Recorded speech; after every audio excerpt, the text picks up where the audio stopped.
Esselamu Aleyküm aziz yurttaşlar. Ürgen şehir merkezinde. O buzdırafının arkasında. Bir yan tarafımız Savat kanalı buladı.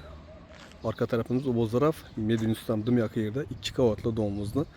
İkinci kavatında bir xana akuratlik halda arzan narxda satıva koyatır. Birgelikte danışıp etemiz yurttaşlar. Bir yan tarafımız yine Savat kanalı buladı.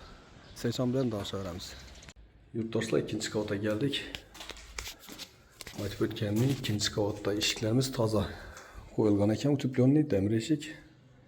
Bismillahirrahmanirrahim.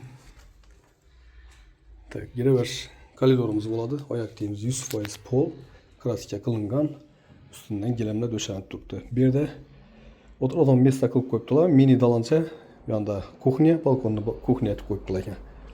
Bu yerimiz sanuzeli. Suv, gaz svetlardan muammo yo'q. Aristolla qo'yilgan, kafeldan chiqib turibdi. Berimiz yine oturadigan çay içadigan mesta etib qo'yibdilar yurtdoshlar. Bu yoqimiz gaz plita, muallik.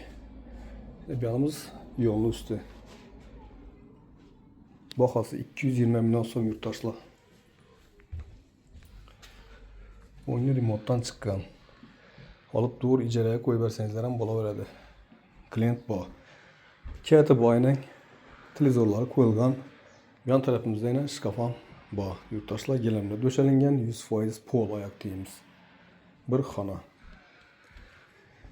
Yurtdoshlar bahasini aytib o'tdim. 220 milyon so'm. Ekranda ko'rsatilgan nomerlarga chiqaverasizlar. Medinustam dim yaqin, yo'lni ustida domimiz. Sog' bo'linglar, ishlaringizga omad.